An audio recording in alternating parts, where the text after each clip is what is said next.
उत्तर भारत में बाढ़ और बारिश ने तबाही मचा रखी है। मानसून ने देश के कई हिस्सों को भारी नुकसान पहुंचाया है। कहीं नदियां उफान पर हैं, कहीं पहाड़ दरक रहे हैं, कहीं गांव जलमग्न हो चुके हैं। खासकर पंजाब, हिमाचल प्रदेश, उत्तराखंड, दिल्ली में स्थिति बहुत गंभीर है। पहाड़ों से लेकर मैदानों तक हो रही मूसलाधार बारिश से जनजीवन अस्त व्यस्त हो चुका है। पहाड़ों में जगह जगह भूस्खलन से राष्ट्रीय राजमार्ग समेत छोटी बड़ी सड़कें बंद हैं, तो वहीं उत्तर प्रदेश, पंजाब, हरियाणा से लेकर दिल्ली एनसीआर में भी कई दिनों से बारिश, बाढ़ और जलभराव से लोग परेशान हैं। लाखों लोग विस्थापित हो चुके हैं और राहत बचाव कार्य युद्ध स्तर पर जारी है, लेकिन बारिश का कहर अभी भी थमने का नाम नहीं ले रहा है। ये 5 तस्वीरें आपके टीवी स्क्रीन पर हैं। दिल्ली की, पंजाब की, हरियाणा की, उत्तराखंड की। जो बादलों का विनाशकारी तांडव जारी है, उसकी ये सबूत हैं। हर तरफ सैलाबी तस्वीरें जो हैं वो सामने आ रही हैं। ये वो 5 तस्वीरें देश के अलग अलग हिस्सों की। अब आपको 4 तस्वीरें दिल्ली की भी दिखा देते हैं कि दिल्ली में हालात किस कदर अब खतरनाक होते जा रहे हैं। यमुना का जलस्तर बढ़ चुका है। खतरे के निशान से यमुना ऊपर है। दिल्ली में बाढ़ का खतरा मंडरा रहा है। जो निचले इलाके के घर हैं उन्हें खाली कराया गया है। दिल्ली सरकार अलर्ट पर है। तो ये 4 तस्वीरें आपके टेलीविजन स्क्रीन पर।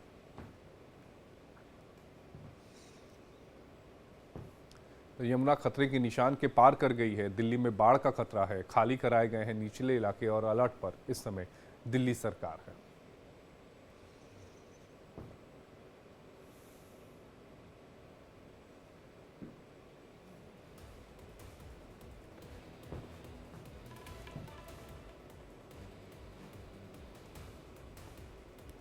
दिल्ली में बाढ़ का खतरा मंडरा रहा है। दिल्ली में इस वक्त यमुना का जलस्तर 206.36 मीटर है, जो कि खतरे के निशान से 1 मीटर ऊपर है। दिल्ली में यमुना का अलर्ट लेवल जो है वो 205.33 मीटर है। हरियाणा के हथनीकुंड बैराज से लगातार पानी छोड़ा जा रहा है।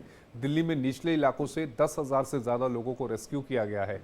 कई इलाकों में घुटने के ऊपर तक पानी भरा हुआ है। स्कूलों को ऑनलाइन क्लास के आदेश हैं। दिल्ली की यमुना बाजार समेत कई इलाकों में पहले से ही बाढ़ का खतरा मंडरा रहा है।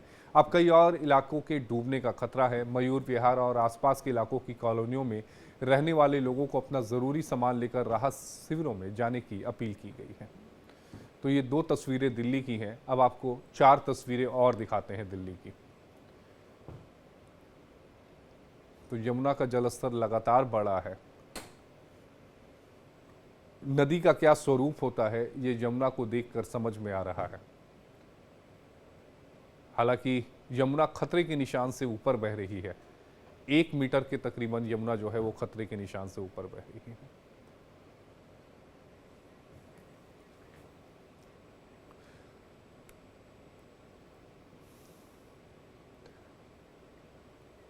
अब आपको सीधे लिए चलते हैं ग्राउंड जीरो पर। मेरी सहयोगी पलक ग्राउंड जीरो यमुना बाजार से हमारे साथ जुड़ी हैं। पलक, यमुना बाजार में धीरे धीरे जो पानी है यमुना का वो घरों तक पहुंच रहा है। क्या स्थिति है? तस्वीरों को दिखाते हुए अपने शब्दों के माध्यम से दर्शकों को जरा समझाइएगा। देखिए आशीष, इस वक्त आज मैं उसी यमुना बाजार में मौजूद हूँ जिसकी तस्वीरें हम कल दिखाई थी। जो घर आपको कल नजर आ रहे थे, जो महज हम कह सकते हैं कि दरवाजों से कुछ नीचे ही डूबे थे, आज वो घर जो है पूरे डूब गए हैं।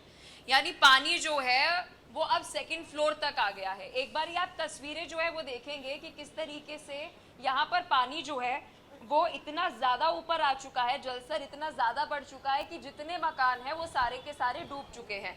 यहाँ पर खबर का एक बहुत बड़ा असर जो है वो आशीष पड़ा है। पहले मैं तस्वीरों में दिखा दो, कल यहाँ पर जिसका जिक्र मैं बार बार कर रही थी, एनडीआरएफ या स्थानीय जो वहां पर प्रशासन है मौजूद नहीं था, लेकिन यहाँ पर देखिए एनडीआरएफ की टीम जो है वो मौके पर पहुंच गई है।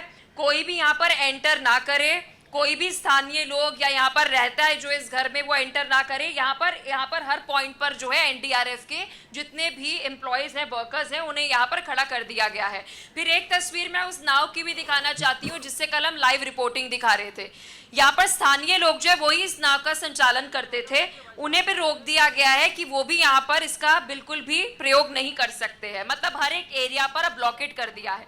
ये तो तस्वीर होगी डूबी हुई वो सभी बस्तियां, वो सभी कॉलोनी जो इस वक्त स्क्रीन पर जो है वो दर्शक जो है वो देख सकते हैं। जहां पर आप तस्वीरों में दूर दूर तक देखेंगे आपको आशीष, यहाँ पर पीछे पानी जो है वो नजर आएगा। एक तस्वीर हमने आशीष कल ये भी दिखाई थी, एक्सक्लूसिव तस्वीरें थी। उस वक्त हमने जितने भी लोगों से बात की उन्होंने बोला कि मैम हमारी किचन तो डूब चुकी हैं, अब खाना कहीं हम बना नहीं सकते हैं। सुबह से बहुत सारे लोग जो है वो भूखे थे। हमने इस खबर को प्रमुखता से दिखाया था और उठाया था, उस खबर का भी असर पड़ा। यहाँ पर आप देखेंगे दिल्ली पुलिस के प्रशासनिक कई सारे अधिकारी आपको नजर आएंगे और एक ट्रक आपको नजर आएगा।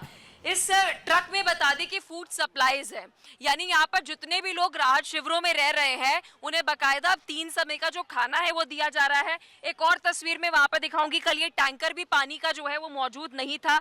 अब इस पानी के टैंकर जो है उसे भी आशीष यहाँ पर लगाया गया है ताकि जो यहाँ पर लोग राहत शिविरों में रह रहे हैं इन्हें किसी भी तरीके से परेशानियों का सामना जो है वो ना करना पड़े। तो कुल मिलाकर हम ये कह सकते हैं कि हमारी तरफ से जो ये मुहिम कल शुरू की गई थी कि आप एक तरफ जो ये अस्थायी तौर पर आपने ये जो शेल्टर होम्स बना दिए गए हैं और जो लोग यहाँ पर सुबह से भूखे बैठे हुए हैं इन्हें खाना कौन देगा, इनके पास पानी कहाँ से पहुँचेगा, क्योंकि देखिए आशीष ये गरीब लोग हैं, इनके पास इतने पैसे नहीं है कि ये किसी ऑनलाइन जो ऐप होती है उससे कुछ ऑर्डर करके मंगा लें और खा लें, ये सुविधा इनके पास नहीं है। तो इसका खाने का इंतजाम भी जो है वो अभी प्रशासन को ही करना पड़ेगा क्योंकि इनके घर जो है अभी डूब चुके हैं। यहाँ पर आपको बता दें जो कल हम मवेशियों की भी तस्वीरें दिखा रहे थे, जो गाय भैंसें यहाँ पर फंसी हुई थी उन्हें भी वहां से रेस्क्यू कर लिया गया है। तो कुल मिलाकर हम कह सकते हैं कि इस जो पूरा एरिया है एनडीआरएफ की टीम, दिल्ली की स्थानीय पुलिस यहाँ पर मौके पर मौजूद है और साथ ही यहाँ पर एनडीआरएफ के कई सारे सीनियर अधिकारी भी मौजूद हैं जिन्हें इस खबर को चलाने के बाद बोला गया कि भाई ग्राउंड जीरो पर पहुंचिए, अगर इंडिया डेली का कैमरा पहुंच सकता है तो आप क्यों नहीं पहुंच सकते हैं। और यही कारण है कि एनडीआरएफ, एसडीआरएफ, दिल्ली की स्थानीय पुलिस, खाने की व्यवस्था, पानी की व्यवस्था जो है वो इन लोगों के लिए की गई है। लेकिन अभी भी आशीष ये सवाल बरकरार है कि अगर हर साल 3 महीने 4 महीने मॉनसून में ये स्थिति हो जाती है तो इसका स्थायी तौर पर कोई समाधान आशीष क्यों नहीं निकाला जा रहा है। एक सवाल ये भी उठता है पलक कि क्या ये जो रिहायशी घर हैं क्या वो एनजीटी के आदेशों का पालन हो रहा है। एक सर्टेन दूरी होती है कि आप रिवर साइड से उतनी दूरी पर, कई जगहों पर 500 मीटर है और कई जगहों पर 1 किलोमीटर है कि आप वहां पर किसी भी तरह की रिहायशी इमारत को नहीं बना सकते। तो क्या उन नियमों की भी तो अनदेखी नहीं हो रही है, इस चीज को भी हमें समझना होगा।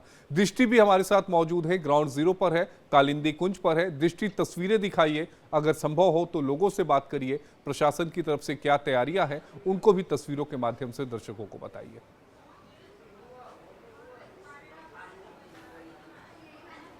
देखिए आशीष, सुबह भी हम लोग कालिंदी कुंज की जेजे कॉलोनी में थे जहां पर कि लोगों के घर डूब गए थे। हमने दिखाया था कि यमुनापुरी भरी हुई चल रही थी। इस समय हम लोग हैं सर्वोदय कन्या विद्यालय में जहां पर कि मदनपुर खादर के लोगों को शिफ्ट किया जा रहा है। सरकार ने इन लोगों को इस स्कूल में रहने के लिए फिलहाल जगह दी है लेकिन खाना पीना नहीं दिया है। मेरे हाथ में ये लिस्ट है नगर निगम की जिसमें कि उन लोगों के नाम हैं और उनके फ़ोन नंबर हैं, परिवार में सदस्यों की संख्या लिखी हुई है कि इस हिसाब से एक कमरे में 2 से 3 परिवार रह सकते हैं। और इस समय इस स्कूल को बंद कर दिया गया है। मेरे साथ कई ऐसे लोग हैं जो यहाँ पर 2-3 दिन से रह रहे हैं। आप ये बताइए कितने दिन से यहाँ पर रह रहे हैं और क्या खाने पीने की व्यवस्था है? हम अभी आए हैं, वैसे तो आज ही आए हैं लेकिन हमें कोई यहाँ रूम ना कोई खाना ना कुछ भी नहीं मिला है यहाँ पे। ठीक है, तो आपके जानवरों का क्या है? जानवरों को आप वहीं छोड़ करके आए हैं, वो कहाँ पर रहेंगे जितने भी मवेशी आपने पाले? नहीं, हमारे तो जानवर नहीं है, जिसके हैं वो रोड के किनारे अपने बांधे हैं। अच्छा। हाँ, इस बाहर बंधे हैं। फिलहाल स्कूल में रहना भी जानवर सही नहीं है।